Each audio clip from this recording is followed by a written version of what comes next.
చూస్తున్నాం. దేశవ్యాప్తంగా పలు రైల్వే స్టేషన్లలో ప్రయాణికులకు అందిస్తున్న తాగునీరు సురక్షితం కాదని, ప్రమాదకర బ్యాక్టీరియా ఆనవాళ్లు ఉన్నాయని controller and auditor general CAG నివేదిక హెచ్చరించడంతో రైల్వే మంత్రిత్వ శాఖ తీవ్రంగా స్పందించింది.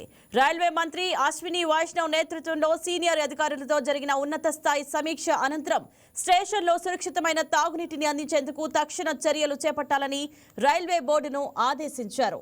ఈ సమస్యను అత్యంత ప్రాధాన్య అంశంగా పరిగణిస్తూ రైల్వే బోర్డు స్థాయిలో నేరుగా పర్యవేక్షించాలని నిర్ణయించారు.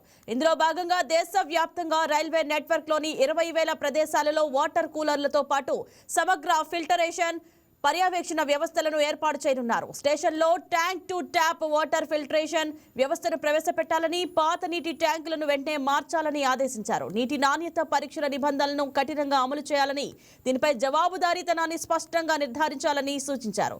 నీటి నాణ్యతకు సంబంధించిన నివేదికలను ఎప్పటికప్పుడు ప్రజలకు అందుబాటులో ఉంచి పారదర్శకత పాటించాలని కూడా ఆదేశాల్లో పేర్కొన్నారు.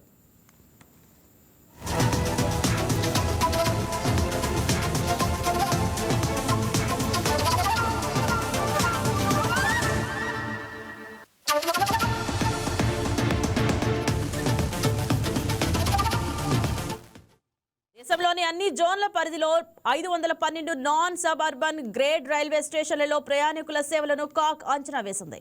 ఈ తనిఖీలో భాగంగా 4 జోన్ల పరిధిలోని 8 స్టేషన్లోని వాటర్ కూలర్ల నుంచి సేకరించిన నీటి నమూనాల్లో ఈకోలి బ్యాక్టీరియా ఉన్నట్లు గుర్తించారు.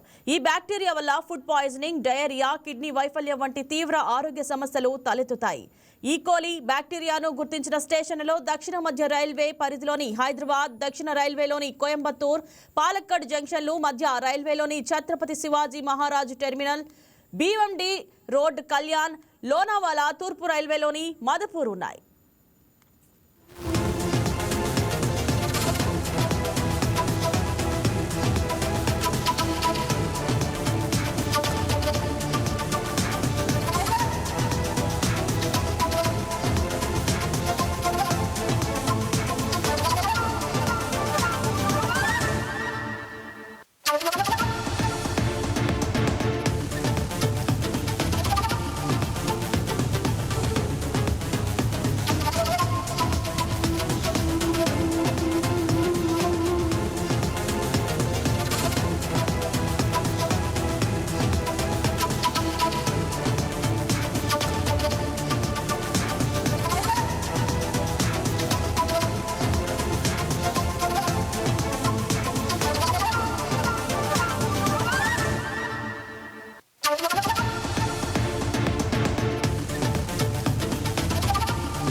ఇక ఇదే నివేదికలో మరో కీలకమైన విషయాన్ని కాగ్ బయటపెట్టింది. సర్వే చేసిన 512 స్టేషన్లలో 458 స్టేషన్లు ప్రయాణికులకు అవసరమైన కనీస సౌకర్యాలను కల్పించడంలో విఫలమయ్యాయని పేర్కొంది. 2018 ఆగస్టు 31 నాటికే అన్ని స్టేషన్లలో ఈ సౌకర్యాలు కల్పించాలని రైల్వే బోర్డు ఆదేశాలు జారీ చేసినప్పటికీ అవి అమలు కాలేదని కాగ్ తన నివేదికలో స్పష్టం చేసింది. కాగ్ లేవనెత్తిన అన్ని అంశాలను పరిష్కరించి ప్రయాణికులకు మెరుగైన సేవలు అందించే ప్రయత్నాల్లో భాగంగానే తాజా చర్యలు చేపట్టినట్లు రైల్వే శాఖ వెల్లడించింది.